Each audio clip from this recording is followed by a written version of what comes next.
¿Esta o la del examen?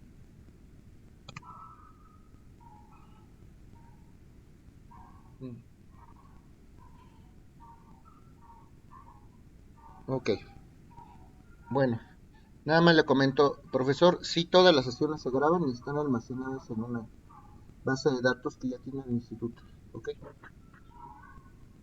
bueno, ¿alguna otra duda, jóvenes?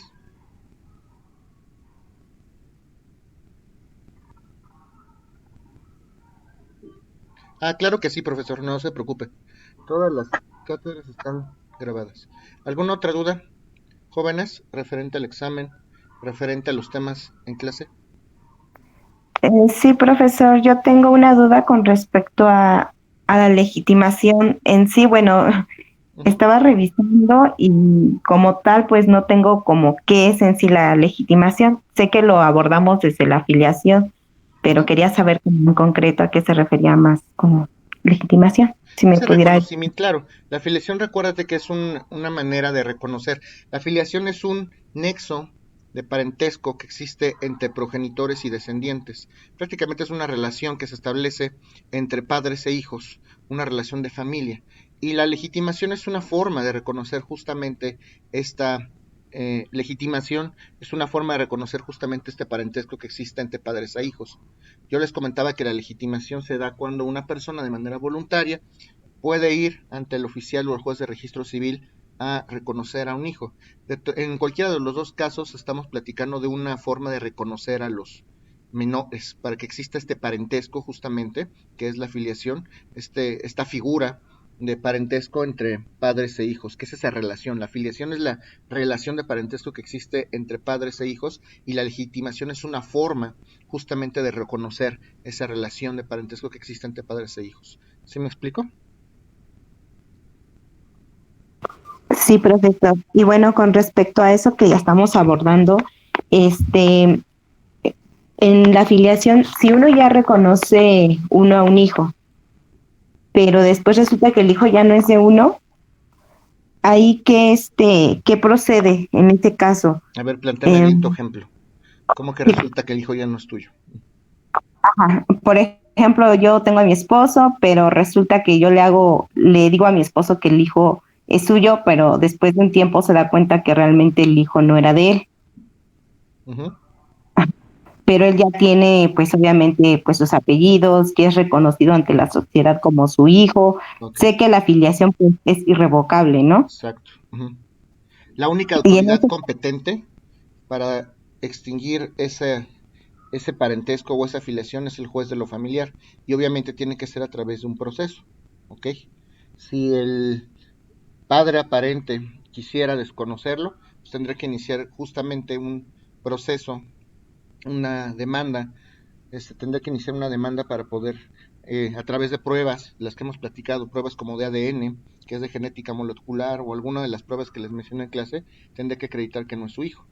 Tendrá que irse a proceso, acreditarlo en un proceso, y entonces, si se acredita en el proceso que no es su hijo, el juez del registro civil va a ordenar girar, el juez de la familia, perdón, va a ordenar girar un oficio al oficial de registro civil para que se extinga ese lazo, ¿ok? Tendría que hacerlo valer.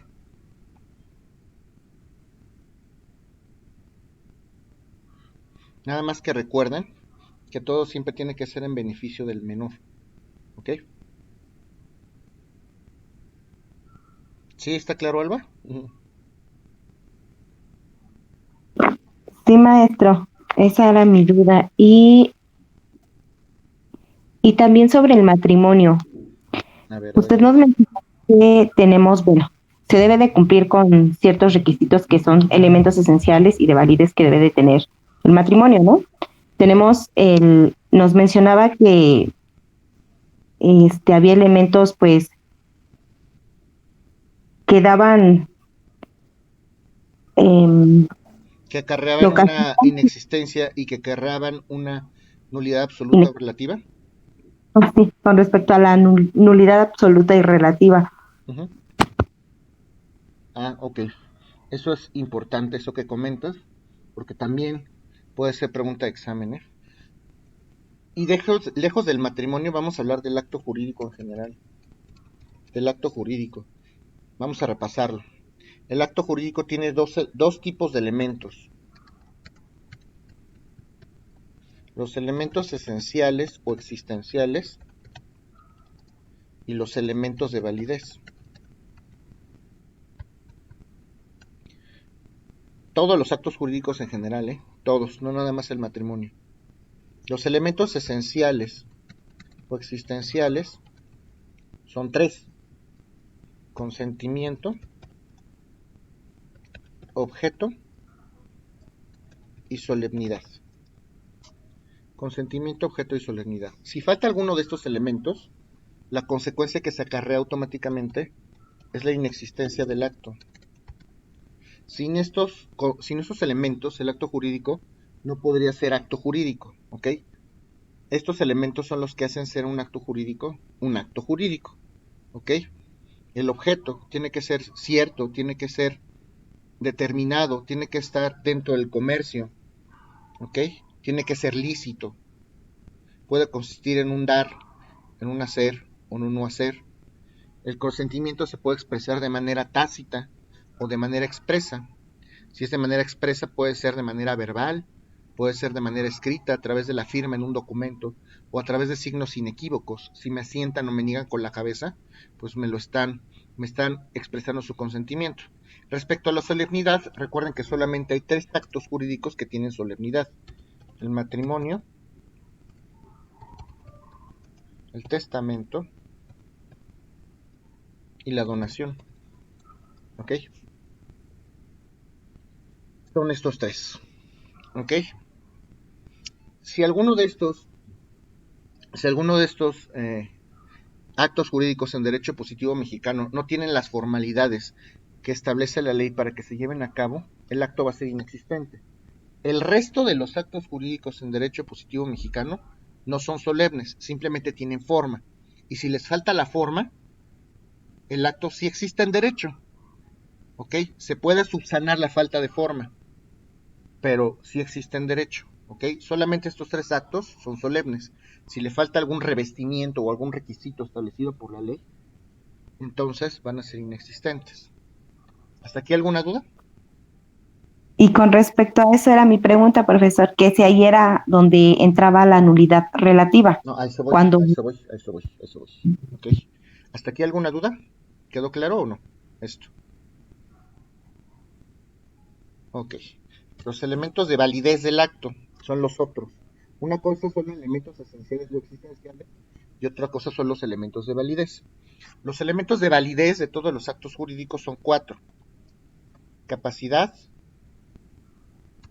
forma, licitud en el objeto y ausencia de vicios en el consentimiento. ¿Ok? Estos son los elementos de validez. Si falta alguno de esos elementos de validez, el acto jurídico sí nació en la vida del derecho. Por lo tanto, no puede ser inexistente. Pero depende. Hay que analizar si la falta de ese elemento de validez puede ser subsanado o no. Si puede ser subsanado, entonces la falta de ese elemento acarrea la nulidad relativa del acto. Si no puede ser subsanada la falta de ese elemento, se acarrea la nulidad absoluta. Y vamos a ver cada uno de ellos. Por ejemplo, la capacidad. Ya platicamos de la capacidad. Esa es simple aptitud para ser titular de derechos y obligaciones. Y hay dos tipos de capacidad: de goce y de ejercicio. La de goce se adquiere desde que uno es concebido en el vientre materno y se extingue después de la muerte. ¿Ok? La de ejercicio se adquiere por regla general a los 18 años, porque ya no existe la emancipación. Si una persona lleva a cabo un acto jurídico y no es capaz en el mundo del derecho, ¿la falta de capacidad es un elemento que se puede subsanar? ¿Sí o no?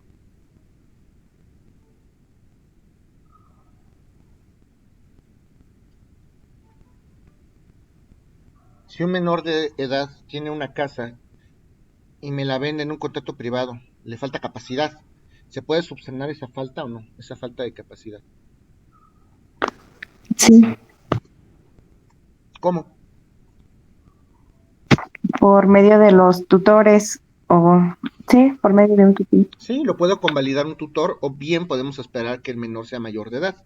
Entonces, si falta la capacidad, como la falta de capacidad es subsanable, la consecuencia jurídica que ocurre cuando falta la capacidad es la nulidad relativa, porque el acto sí es subsanable, si falta la capacidad. Si falta la forma, recuerda que la forma, igual que la solemnidad, son esos requisitos, esos revestimientos que nos pide la ley en cada acto jurídico en concreto para poderlos llevar a cabo.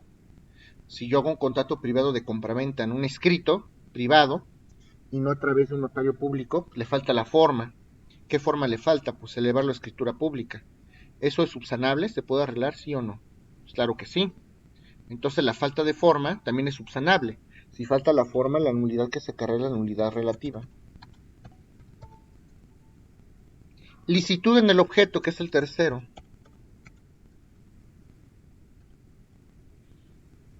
Si el objeto que se vende en una compraventa es ilícito, si venden droga, por ejemplo, ¿se puede convalidar ese acto en el mundo del derecho?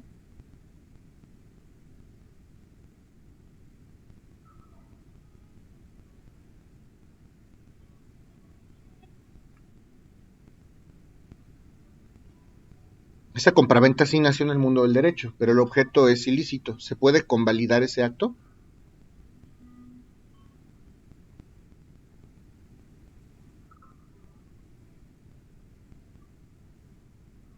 ¿Qué opinan?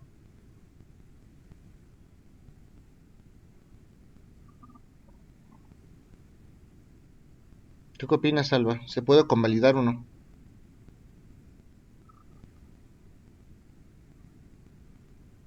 Sí se podría, ¿no, profe?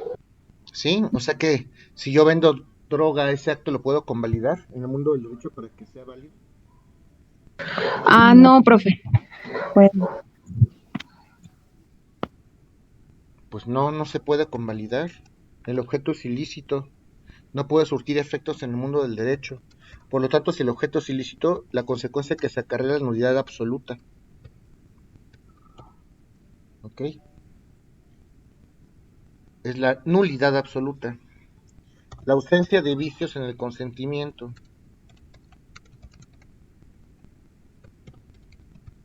¿Cuáles son los vicios que pueden viciar? ¿Cuáles son esos vicios que pueden afectar el consentimiento? El error, El error, el dolo, la mala fe, la violencia y la lesión. mala fe, perdón, error, otra vez, error, dolo, mala fe, lesión, Y violencia. violencia y temor reverencial, que es ese miedo basado en una figura de autoridad. ¿Okay? Ahí depende. Si ustedes, por ejemplo, llevan a cabo un acto jurídico porque alguien los amenazó y ejerció violencia física en su persona, puede convalidar el acto. Si ustedes están de acuerdo en llevar a cabo ese acto jurídico. Si una persona, si su esposo o su esposa los obliga a través de la violencia a comprar un producto, pues ustedes pueden escoger entre convalidar ese acto o no. Si no lo convalidan, pues será nulo relativo. ¿Ok? Si lo convalidan, pues será eficaz en derecho. ¿Sí me explicó o no? Sí, profesor. ¿Sí está respondida la pregunta, Alba? Los elementos de validez, ahí es donde se puede declarar nulo el acto jurídico. Si falta algún elemento de validez y se puede subsanar, la consecuencia que se acarrea la nulidad relativa. En el caso específico de la ilicitud en el objeto, como no se puede convalidar, pues se acarrea la nulidad absoluta. Y en los casos de los elementos esenciales o existenciales, si falta alguno, el acto jurídico simplemente es inexistente. ¿Sí está claro? sí, profesor, ya quedó muy claro, gracias. Ok. ¿Alguien más? ¿Sí? ¿Alguien tiene alguna otra duda? Estamos aquí para resolver dudas hoy, ¿eh? Entonces, todo lo que tengan, mañana es el examen, entonces, hoy es el último día que tenemos para resolver preguntas. Yo tengo una duda, profesor. Sí. Ya que nos había comentado sobre el procedimiento de la notificación, de cómo el notario va y notifica a la persona, esa parte no me quedó muy de acuerdo. A ver, el notario no notifica a la persona. ¿A qué te refieres? ¿Tramitación de las sucesiones ante notario? ¿O específicamente qué? Ah, ajá, o sea, por decir cuando la persona va y notifica a la persona que está demandada, ya ve que nos había comentado que se fija la audiencia y que el juez pues hace una sentencia firme ahí como que me confundo. Ah, te estás refiriendo cuando vimos el divorcio por declaración unilateral de la voluntad. Te refieres a eso, ¿no? Sí, Ok. Bueno, vamos a repasar un poco este tema de la tramitación justamente del divorcio incausado por declaración unilateral de la voluntad, mal conocido como divorcio express, porque ese no es el nombre correcto, ¿ok? Bueno, vamos a iniciar. ¿Cuáles son los requisitos para plantear un divorcio incausado? ¿Qué se necesita? Si yo les pregunto en el examen qué se necesita, cuáles son los documentos, a través de qué medio se hace esta solicitud de divorcio incausado, que me responden en primer término. ¿Usted no nos había dicho que ese ya no existía, maestro? El divorcio encausado sí existe. El que no existe es el divorcio necesario. ¿Ok? Ah, ok, gracias. Sí. En el divorcio necesario antes se tenían que acreditar causales para que una persona se pudiera divorciar. En el divorcio incausado, justamente porque no hay causas, no se requiere. Basta, número uno, con que uno de los cónyuges exprese su consentimiento para no seguir unido en matrimonio a otra persona. Yo ya no quiero seguir casado con él o con ella. Dos, que el matrimonio haya subsistido por lo menos un año. Y número tres, que el domicilio conyugal último haya sido en la Ciudad de México o que se hayan casado en la Ciudad de México. Esos son los tres requisitos. Pero si yo quisiera hacer una solicitud de divorcio encausado, ¿qué tengo que hacer en primer lugar? Y ahorita respondo lo del proceso, nada más para ver si se acuerdan. ¿Qué tengo que hacer? se tramita ante el juez familiar por un proceso escrito. Claro. ¿Y qué tengo que hacer? Tengo que hacer una demanda. Justamente, recuerden que demandar es pedir, es solicitar. Se tiene que hacer una demanda y se tiene que anexar un convenio, una propuesta de convenio. En esa propuesta de convenio nosotros vamos a plantear cómo es que queremos resolver las cosas referentes a la patria potestad de un niño, si es que hubiere, a la guardia y custodia, a los alimentos, quién se va a quedar con el domicilio conyugal, si el otro cónyuge va a pedir pensión o no, ¿ok? Cómo se va a liquidar la sociedad conyugal y cómo se van a repartir los bienes. Todo eso lo tenemos que hacer en la propuesta de convenio. Y tenemos que adjuntar a esta demanda, obviamente, el acta de matrimonio, para acreditar que existe el vínculo matrimonial. Si no acredito al juez que existe el vínculo matrimonial, pues obviamente no va a admitir la demanda. ¿Cómo te voy a divorciar si no me acreditas que existe el matrimonio? Si hay hijos menores de edad, pues habrá que exhibir las actas de los hijos y si son mayores de edad también, para acreditar que son mayores de edad. Todo eso se adjunta en el escrito inicial de demanda. ¿Cuántas copias se sacan de ese o cuántas copias se deben de obtener de esa demanda inicial? Dos. Tres. Un original, así es. Tres. Un original, un acuse de recibo y una copia que se llama copia de traslado.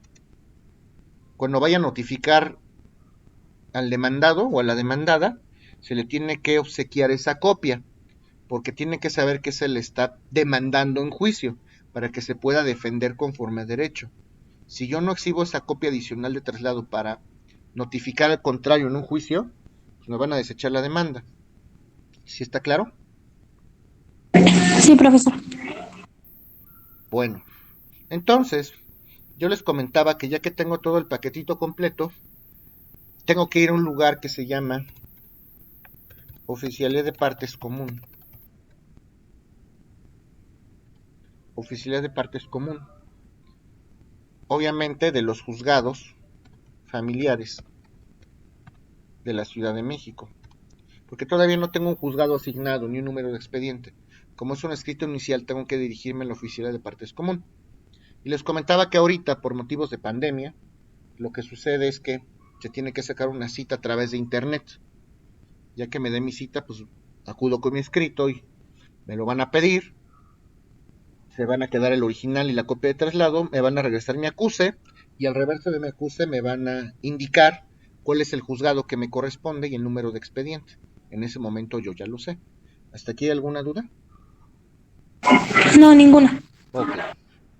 Una vez que promuevo, que esa es la palabra correcta, una vez que promuevo mi escrito inicial de demanda, tengo que revisar diario el boletín judicial.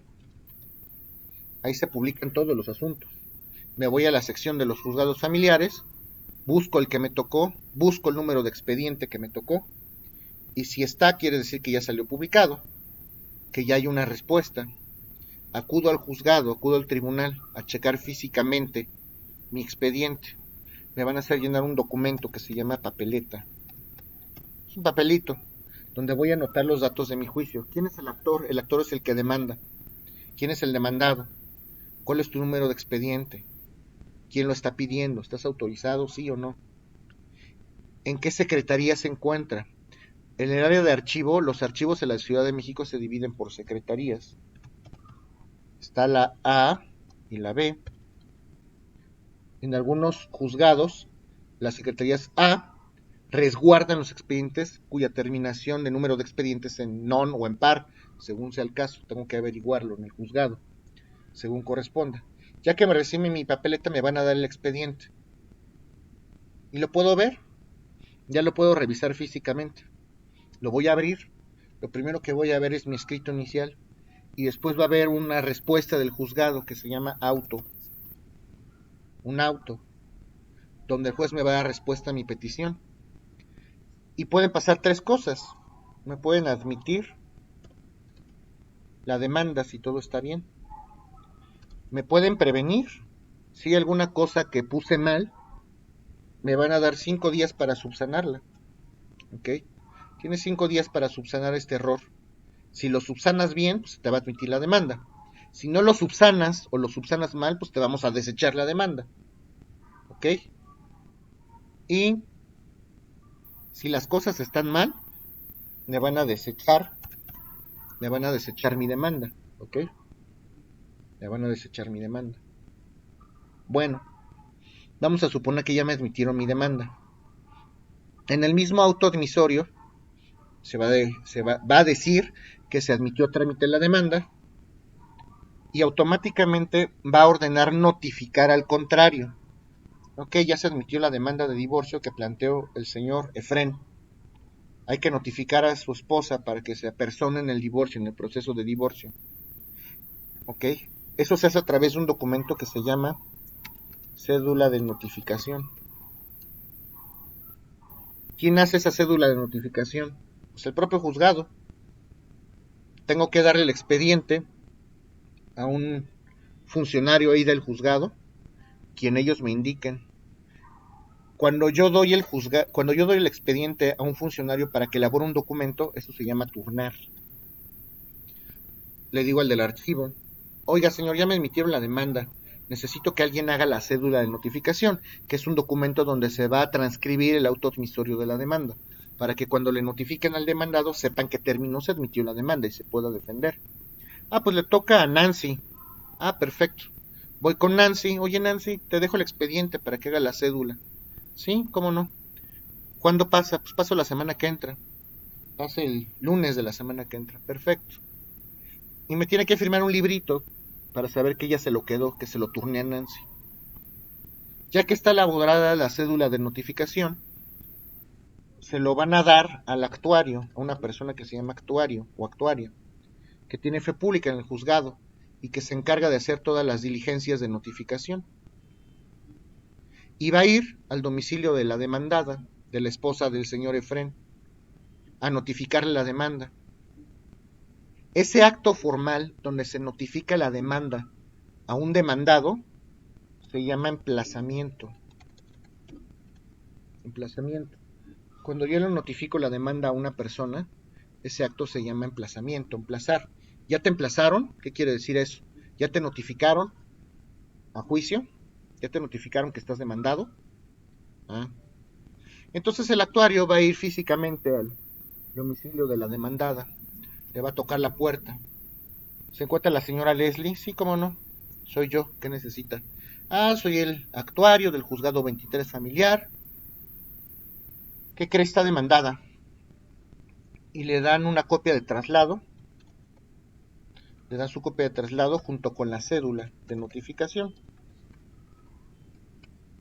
Conteste la demanda en el plazo que estableció el juez. ¿Ok?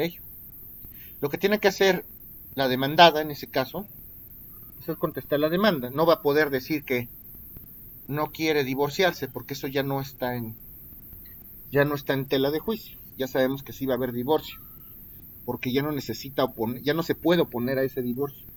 Ya no necesitamos acreditar causales.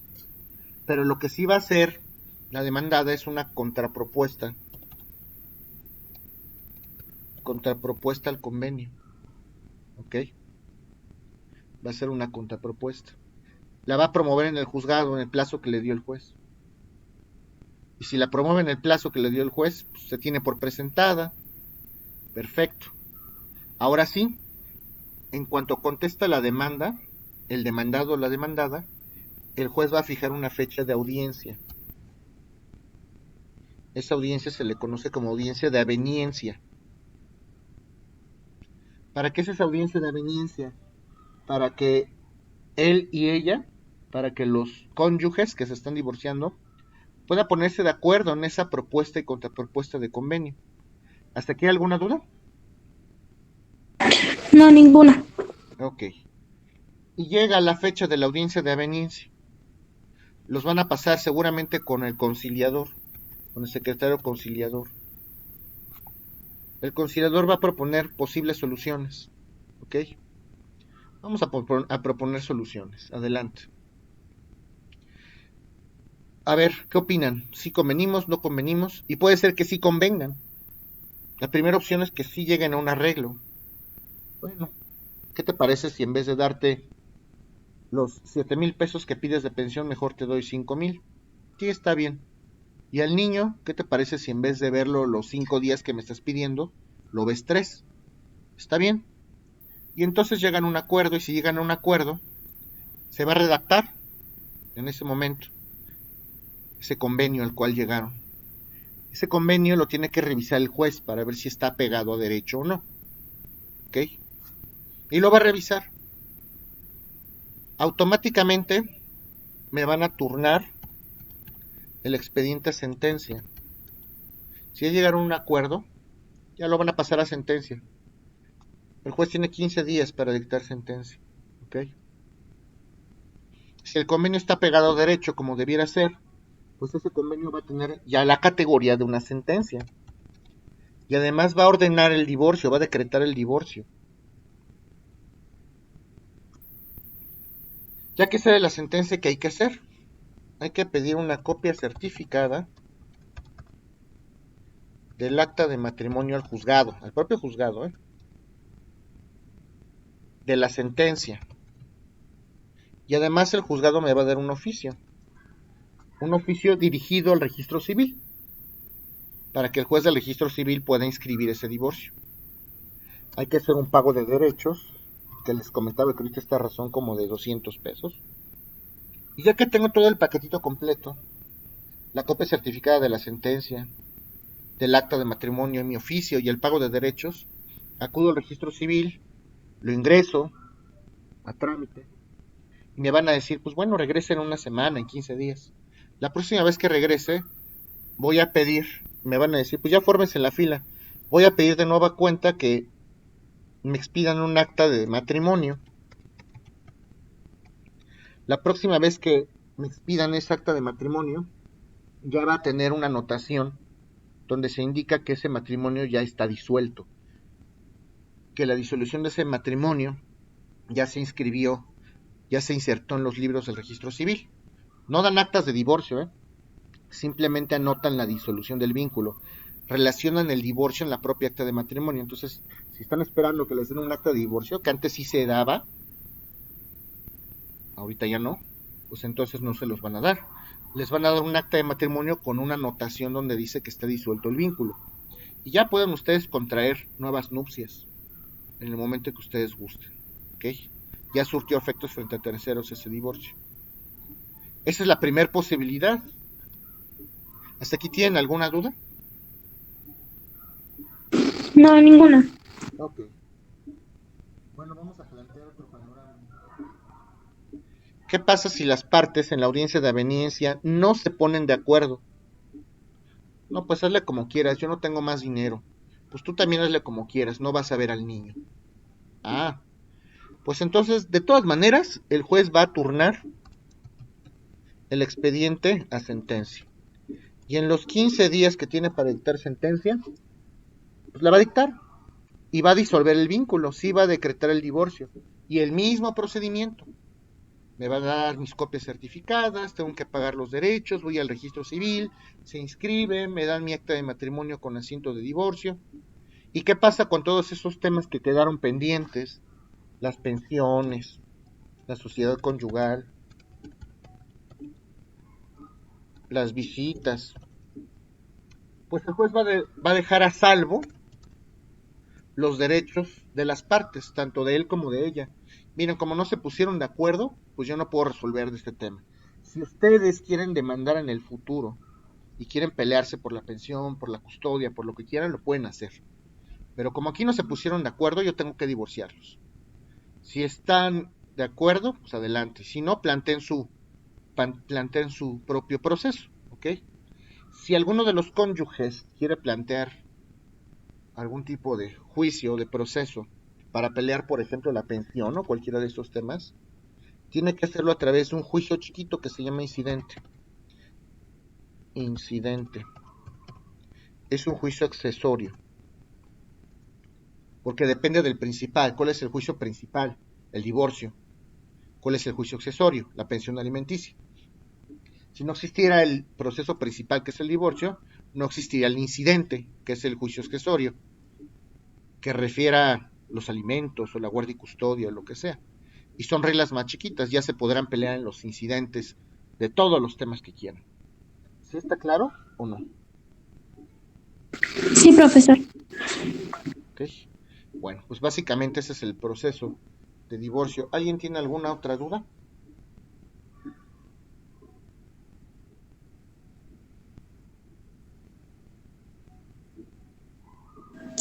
¿Le puedo decir otra duda o ya no? Sí, adelante, pues estoy aquí para sus dudas hoy.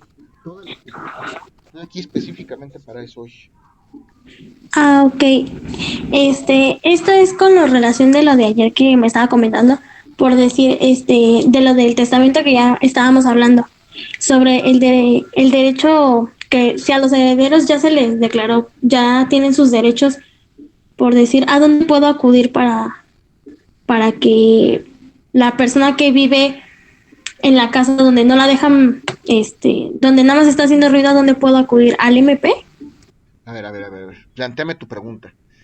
Bien, ¿estamos hablando de testamentos, de sucesiones? Sí, Ok. es con relación con lo que le pregunté ayer, con lo de el ejemplo que le puse sobre lo del nieto que pues no dejaba a los herederos pues vender la casa. Ya me había comentado que cuando el juez ya reconozca los derechos de los herederos, Uh-huh. después de eso, ¿qué se puede hacer para que pues el Bueno, si nieto la esté persona salvo? ya, ajá, yo creo que ya te entendí. Si la persona que quiere reclamar estos derechos y a pesar de que el juez ya declaró que no tiene ningún derecho, si esta persona sigue dando pie y sigue ejecutando actos de molestia, pues depende qué tipo de actos de molestia. ¿Está molestando a las personas? ¿Las está agrediendo? ¿Las está llamando? ¿Qué está haciendo esta persona? ¿De qué otra manera las molesta? La persona pues vive en la casa, no, pues no se quiere salir y no deja que los herederos vendan la casa. Les está poniendo trabas para poder vender el bien. Bueno, pues si ya se tramitó, vamos a suponer que ya se termine de procesar la sucesión. Si el juez de lo familiar ya decretó que los herederos son Juan y Pedro y no una persona que está molestando, pues que los herederos terminen de tramitar su proceso, terminen de tramitar la sucesión, todo en regla, hasta el momento en que se adjudiquen. Primero se tienen que tienen que adquirir ese inmueble a través de la herencia, tiene que completar ese proceso sucesorio y después tiene que ir al notario público a que el notario público haga una escritura de adjudicación a su parte, a su favor.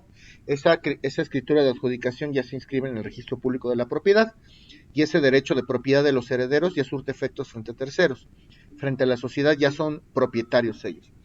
Y les van a dar su testimonio, que es lo que dan, no dan la escritura, los notarios no dan las escrituras, dan el testimonio, que es una copia íntegra de la escritura, porque la escritura original es del gobierno, ¿ok?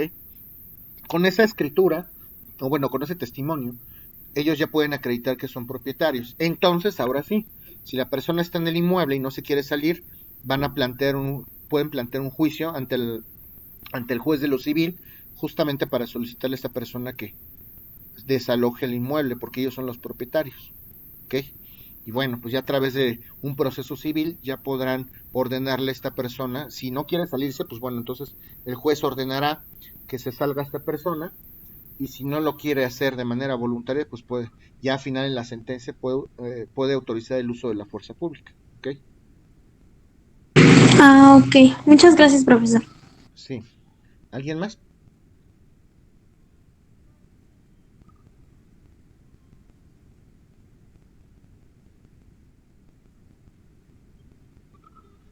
Estoy aquí para responder dudas hoy, ¿eh? Entonces, si no me dicen, no podemos seguir adelante. ¿Alguien tiene otra duda? Sí, yo, profesor. Sí. En el penúltimo video, me parece, Uh-huh. es cuando habla sobre la partición y la tramitación. Uh-huh. Entonces, quiero que me quede claro lo que se hace hoy en la partición. Ok. Justamente lo que platicábamos ayer. Yo les comenté, y esa duda me la planteaba Alba el día de ayer. Yo les platiqué el día de ayer que si una sucesión se tramita a través de la vía judicial, tiene 4 etapas. ¿Ok? En la primera etapa se nombran herederos y legatarios y se acepta y se protesta el cargo de albacea. En la segunda etapa, el albacea va a hacer un inventario y un avalúo. Va a decirle al juez cuántos bienes hay y cuánto valen. En la tercera etapa, que se llama administración, en esa etapa el albacea tiene que pagar todas las deudas que tenía el de Cuyos, y lo que sobre lo va a repartir. Ahora sí, en la cuarta etapa, que es la etapa de adjudicación, el albacea tiene que hacer una propuesta de partición de la herencia. Eso es justamente lo que tú me estás comentando. Ya cuando sabemos qué sobró y qué es lo que se tiene que repartir, cuando el albacea ya tiene conocimiento de qué es lo que sobró y qué es lo que se tiene que repartir, conforme a la manera que heredaron, conforme a la manera en que designó el juez a los herederos, vamos a decir que eran por partes iguales, 50% y 50%, el albacea tiene que hacer una propuesta de partición. Yo propongo, ¿qué sobró? Pues sobró un carro y sobró un departamentito de interés social, ¿ok? Pues yo propongo que el carro se lo quede el primer heredero y la casa se la quede el segundo heredero, ¿ok? Eso es la partición, la manera en que se van a repartir los bienes que después de haber sido liquidados los pasivos sobraron. Una vez que fueron liquidadas las deudas, todo lo que sobró ahora sí se tiene que repartir entre los herederos. La partición es la manera en que se distribuye la herencia entre los herederos o legatarios. ¿Sí me explico? Sí, está bien, profesor. Solamente es en la cuarta etapa o sea, ya a partir de la adjudicación. Sí, la cuarta etapa es la última, la etapa de adjudicación. Antes de que se adjudiquen los herederos, el albacea tiene que proponer de qué manera se van a repartir los bienes que hay. Esa es la partición, cómo voy a repartir los bienes o cómo los va a repartir el juez, y el albacea tiene que proponer la manera en que se tienen que repartir, ¿ok? Ok, sí, está bien, profesor, gracias. Ok, ¿alguien más? ¿Qué otras dudas tienen?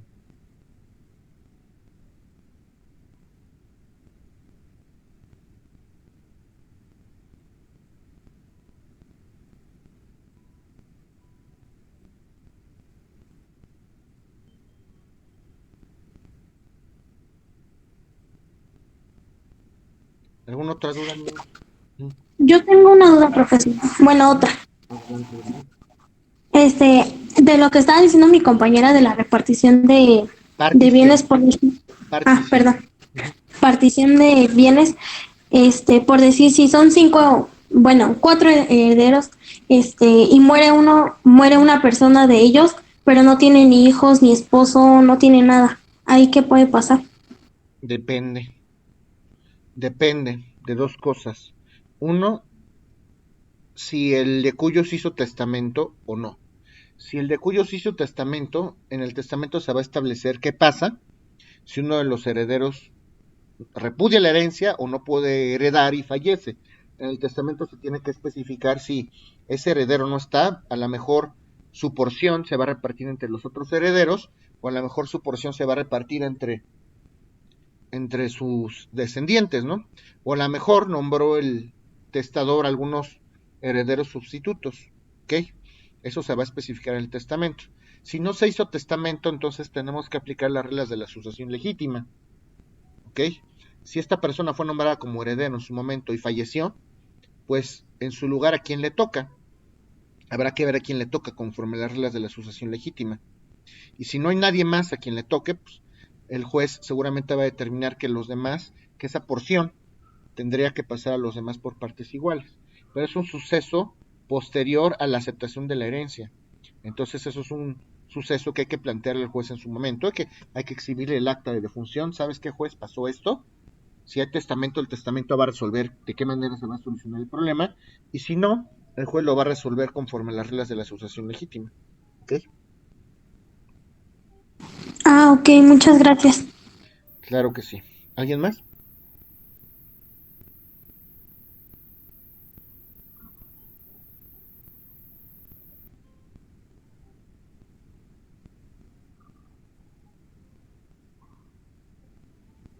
¿Dudas, niños y niñas?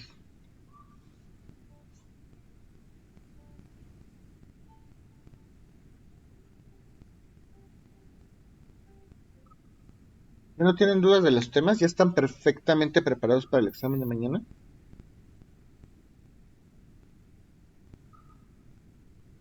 Maestro, yo tengo una duda de el legado preceptible. ¿Del legado perceptible? Preceptivo o algo así. Per vindicationem, per donationem, sirendi modo, su causa. Hay varios tipos de legado, pero sí necesito que me aclares cuál es. A ver, déjelo busco mi maestro. Sí. Perdón, ¿alguien tiene otra duda?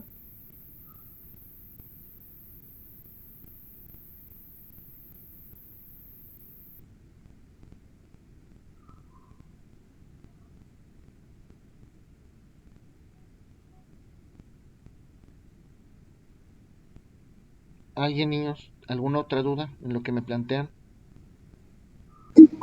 Profesor, una duda, ya que el de cuyos haya muerto, este, ¿a partir de cuándo ya se puede abrir el testamento Inmediatamente.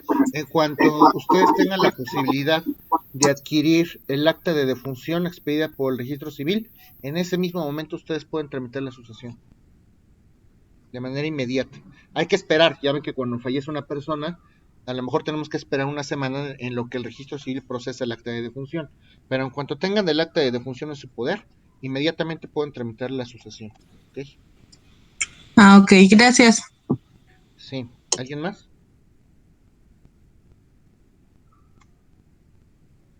César, ¿no será el legado per vindicationem, el que tú me dices?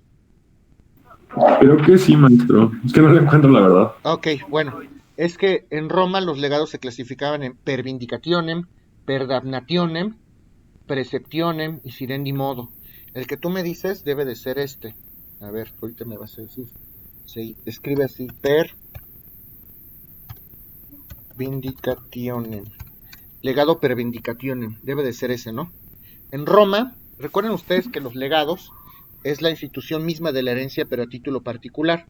Cuando una persona de toda la masa hereditaria separa una cosa en particular para heredársela a una persona, eso se le llama legado. Todas las cosas se las voy a dejar a mi esposa y a mi hijo, excepto ese carro que tengo y que preserva mucho a mi hermano. Ese carro se lo voy a dejar a mi hermano. Lo demás se lo dejo a mi esposa y a mi hijo. Pues ese carro es un legado. Y en Roma había un legado que se llamaba per vindicationem. Tenía muchas formalidades los romanos y había legados de muchas maneras, porque ellos ponían muchas reglas especiales a los legados, ponían muchas condiciones para que las personas pudieran adquirir legados. Pero el legado per vindicationem es un legado cuya propiedad se transmite de manera directa al legatario. No te voy a poner ninguna condición. En cuanto yo fallezca, automáticamente vas a adquirir este legado, sin ponerte condición alguna. A diferencia de los demás legados en Roma, donde sí se ponía una condición para que adquiriera el legado una persona. Ese es el legado per vindicationem. Debe de ser ese, ¿no, César? Sí, maestro, sí, era ese. Ok. Gracias. Sí. ¿Alguien más?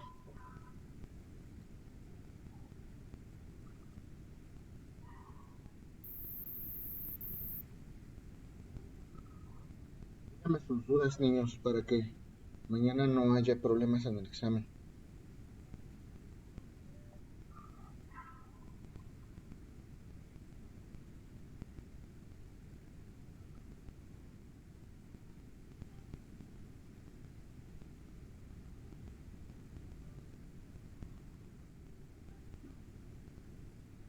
Parentesco, concubinato, matrimonio, adopción, tutela, sucesiones, violencia familiar,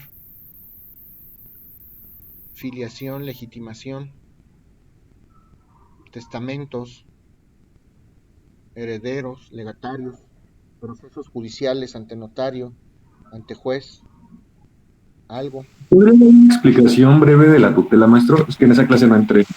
Por favor. Sí, recuerden ustedes que la tutela,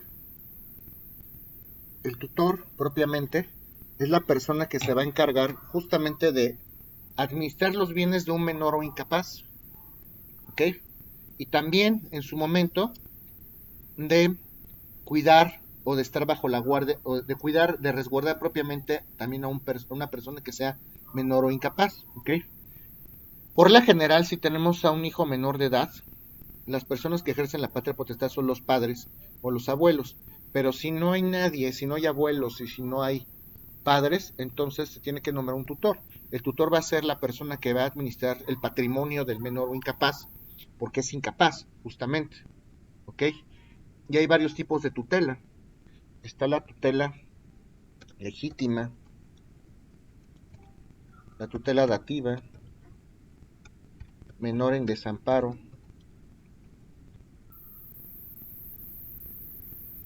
la cautelar, la testamentaria. Les comentaba que la tutela cautelar es una tutela preventiva. Cuando existe el riesgo de que una persona incapaz se quede en estado de desamparo porque la persona que está a su cargo puede llegar a fallecer, pues podemos nombrar un tutor de manera preventiva. Por ejemplo, la tutela que se establece en el propio testamento es una tutela cautelar. No es que la persona, si yo tengo un hijo menor de edad y es incapaz naturalmente, no es que yo vaya a dejar de ejercer la administración de los bienes de mi hijo. Yo todavía estoy vivo. Simplemente estoy previendo una situación futura.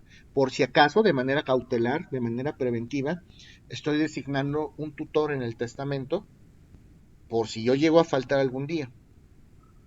¿Ok? De igual manera, una persona mayor de edad, en pleno ejercicio de sus derechos y obligaciones, si corre el riesgo de contraer la incapacidad, se le puede nombrar un tutor cautelar. Ya sabemos a lo mejor que esa persona tiene una enfermedad mental crónica degenerativa y en algún momento de su vida va a ser incapaz porque ya no se va a poder valer por sí misma. Entonces el juez puede nombrar un tutor cautelar. Cuando eso suceda, esta persona va a ser tu tutor. ¿Sí me explico o no, César? Sí, maestro, gracias. ¿Ok? La tutela testamentaria pues es la que se establece a través del testamento. La tutela dativa, cuando un menor de edad tiene 16 años cumplidos o 17, escoge a su propio tutor, siempre cuando el tutor cumpla con los requisitos establecidos en la ley, pues eso es la tutela dativa. La tutela de los menores en desamparo se da en aquellos niños que han sido localizados o han sido o han sido detectados en estado de abandono durante 48 horas o más. Entonces las autoridades, el Ministerio Público tiene que dar un aviso al juez de lo familiar y seguramente va a ser acogido por una institución de asistencia privada, por una persona moral, por el DIF. Y la tutela legítima la establece el juez, es la que establece el juez en determinados casos, como en casos de matrimonio o de divorcio, donde los tutores, en principio que son nombrados como tutores, o los padres, ya no pueden ejercer ese cargo. Cuando el juez nombra a un tutor porque así lo determina él, hablamos de la tutela legítima. ¿Sí está claro o no? Sí, maestra, breve. Ok. ¿Alguien más? ¿Alguna otra duda?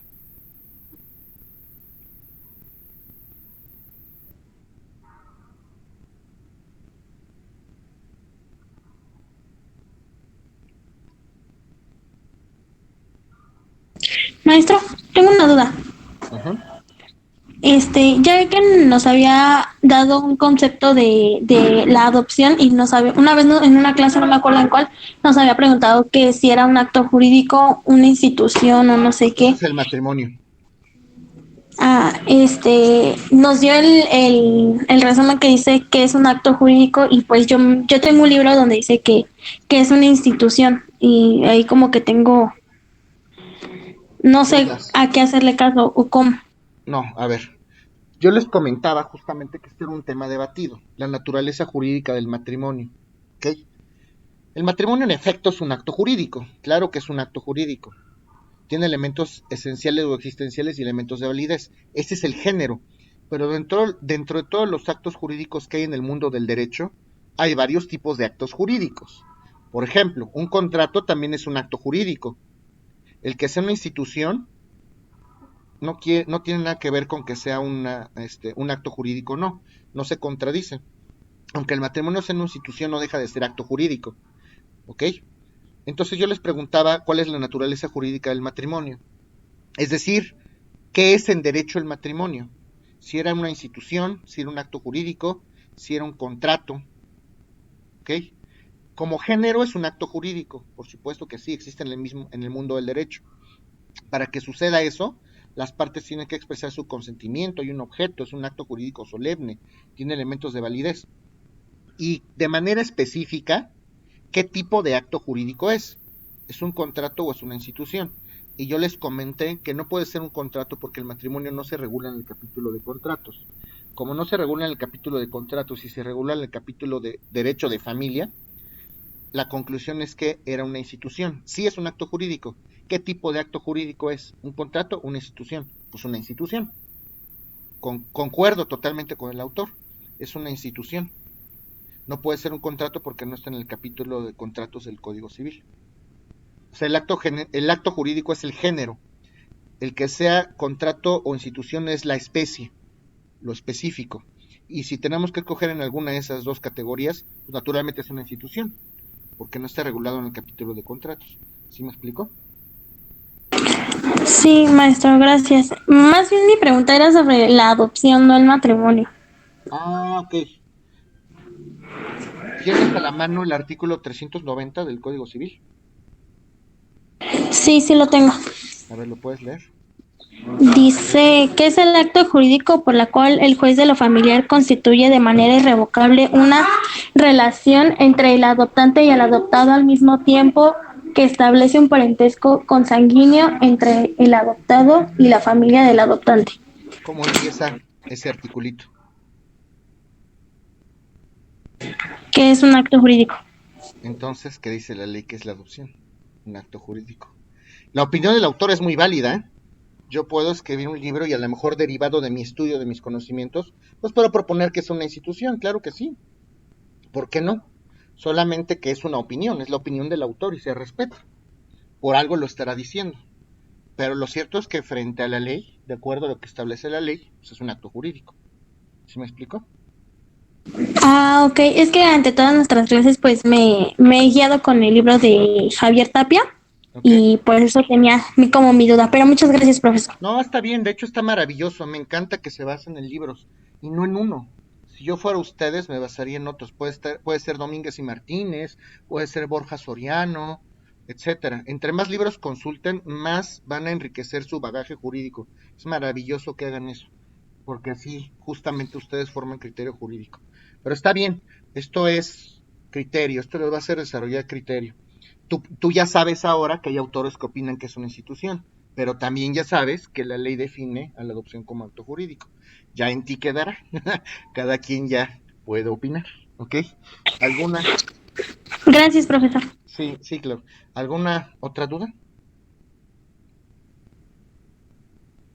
Maestro, ¿me puede explicar sobre la solicitud de intervención? ¿Qué intervención? Cuéntame, Samantha. Hay muchos tipos de intervención. ¿A qué te refieres con intervención?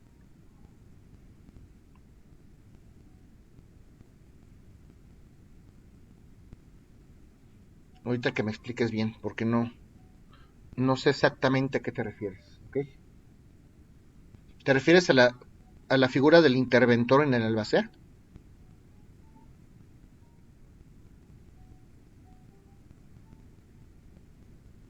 ¿O a qué te refieres, Samantha?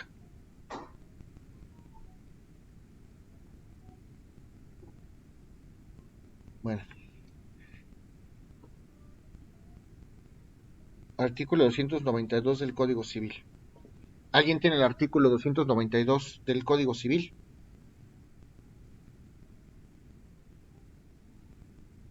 Para saber a qué se refiere esa figura de la intervención.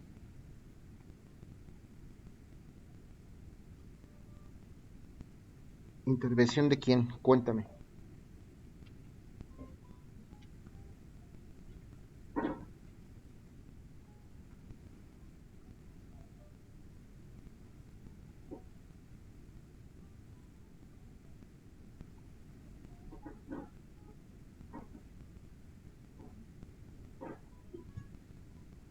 Intervención en general, artículo 292. ¿Te refieres al parentesco? 292 del Código Civil para el Distrito Federal. Porque la intervención, bueno, el artículo 292 del Código Civil para el Distrito Federal habla justamente de los tipos de parentesco, que son por consanguinidad, por afinidad y el civil. No sé si sea en torno a eso tu duda, Samantha.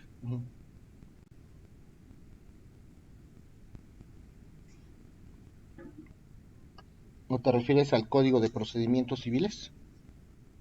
Ah, ok. A los tipos de parentesco. Ah, ok. Si es que no vi. No vi a qué te referías. Pues bueno, lo que les comentaba referente al parentesco es que conforme la ley se reconoce el parentesco por consanguinidad. ¿Qué tipos de parentesco hay en el mundo del derecho? Por consanguinidad, consangui- por consanguinidad, parentesco por afinidad, ya habla de un parentesco natural o legal.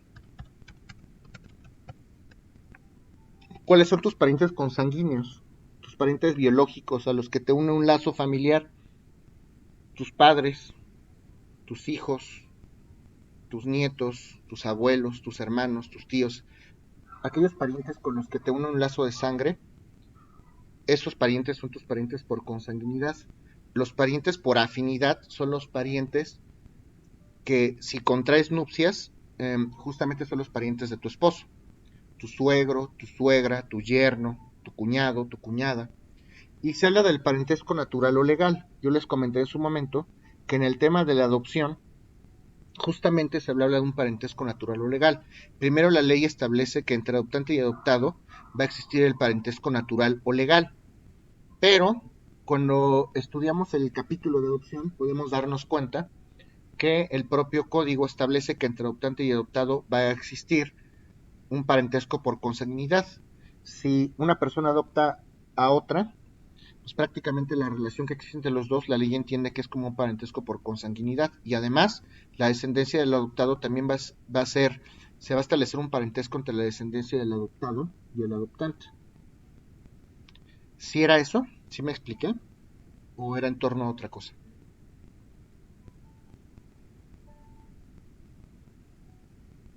Ok, gracias, Samantha. Claro que sí. ¿Alguien más?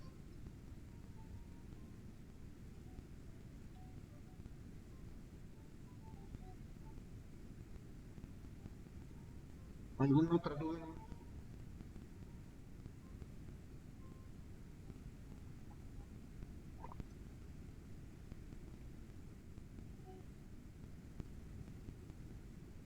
¿Dudas?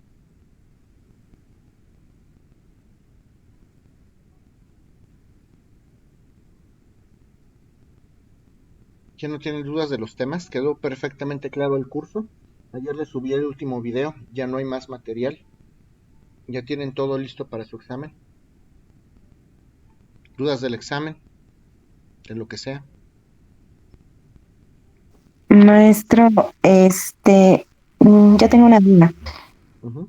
Un contrato, sí es un acto jurídico, ¿verdad? Sí, por supuesto. Un Ok, contrato es un acto jurídico, así es. Ujú. ok.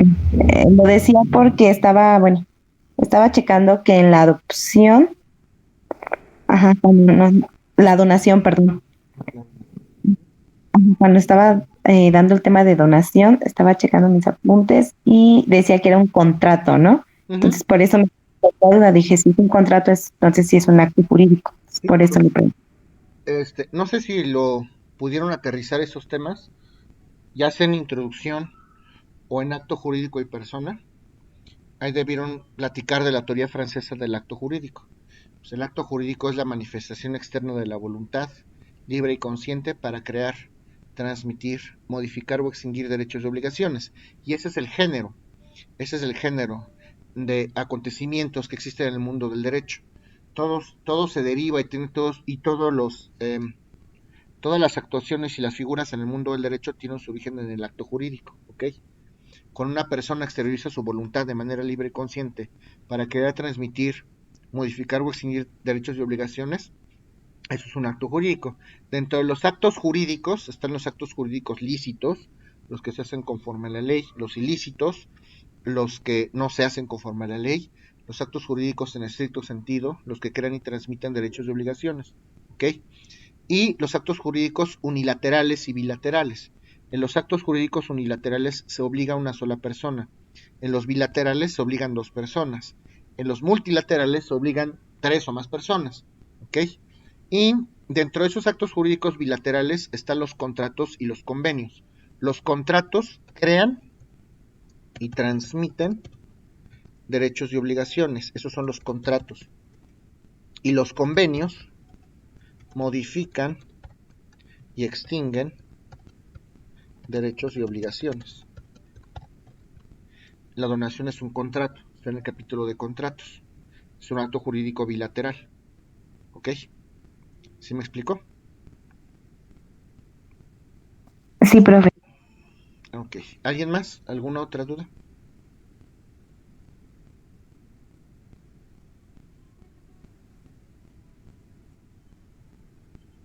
Sí, profesor.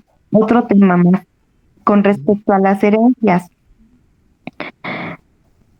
se Adelante. mencionaba que en sociedad conyugal, tú no puedes, bueno, cuando te casas, los bienes pues son, cuando se te heredan, más bien, cuando te heredan, esos bienes pues pertenecen a ti, no Ajá. cuando es la conyugal, ¿no? Cuando se te hereda. Pero si en dado caso tú quieres después compartir esa herencia con tu pareja, ¿se puede? ¿O Sí. solamente... Acuérdense de lo que les platicé de las capitulaciones matrimoniales. Por regla general, en la sociedad conyugal no entran los bienes que se adquieren a título de herencia, tampoco entran los legados, no entra el doble de la fortuna, no entran los tesoros. Esa es la regla general.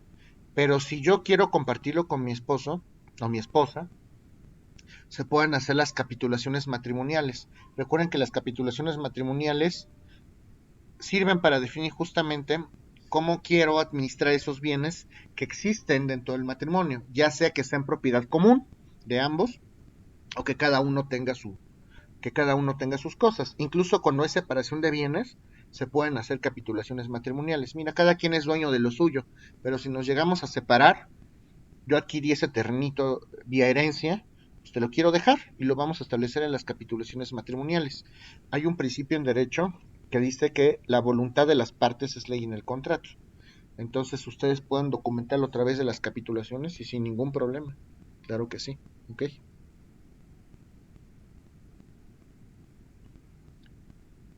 Bueno, ¿alguien más? Sí, Alba. ¿Alguien más?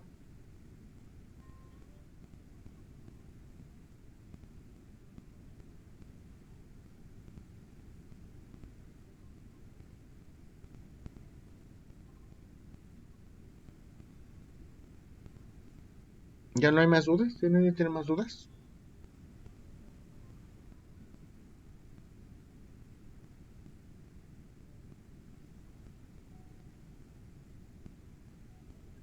De los videos del matrimonio, de la nulidad del matrimonio, sociedad conyugal, separación.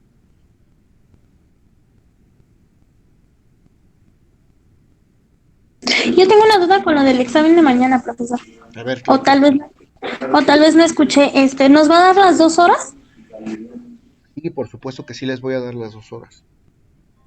Si terminan Ah, ok. antes, pues enhorabuena. Pero si no, disponen de las 2 horas. Ah, ok, muchas gracias. Claro que sí. ¿Alguien más? Con respecto a a las actividades de Classroom, ¿todas se las podemos entregar las que nos falten, maestro? Sí, a ver, primero Alba, ¿cuántos reactivos son? Son 11 reactivos. Son 10 y es uno de rescate. Les comentaba que ese de rescate pues, es un tema jurídico que naturalmente no vimos en clase. Si ustedes de pura casualidad se lo saben, pues ya tendrán un punto extra, ¿no? Y si no, pues tienen sus 10 reactivos para contestar. Son 4 tipos de exámenes, ¿ok? Y César, referente a las actividades, sí, las puedes entregar, no hay ningún problema. Aquí el tema, yo más bien te diría, y eso se los digo a todos, prefiero que se dediquen a estudiar. Digo, sí, abóquense a las actividades, es importante. Las actividades sirven para que ustedes refuercen ciertos procesos académicos, sirve para que entiendan mejor los temas que se explicaron en clase. Vean los videos, estudienlos. Eso es lo que más me interesa, porque pues, prácticamente el examen es mañana y ustedes deben de conocer los temas independientemente de los trabajos. Entonces, pues es preferible, sinceramente, que estudien para su examen. No es que los trabajos no importen, pues importan, porque es para su formación, pero es más importante que estudien para el examen. Es una sugerencia, ya cada quien sabrá, ¿ok? Y son preguntas abiertas o cerradas. Generalmente son preguntas abiertas, temas a exponer. Háblame de los legados, cómo se clasifican los legados, háblame del matrimonio, háblame de la nulidad del matrimonio. Depende. Todos los temas vienen, tanto de los videos como de las clases, ¿ok? Profe, entonces las actividades de Classroom no tienen un porcentaje. ¿Se acuerdan cómo les comenté yo que los iba a evaluar? Eso lo dije desde el primer día. ¿Alguien se acuerda?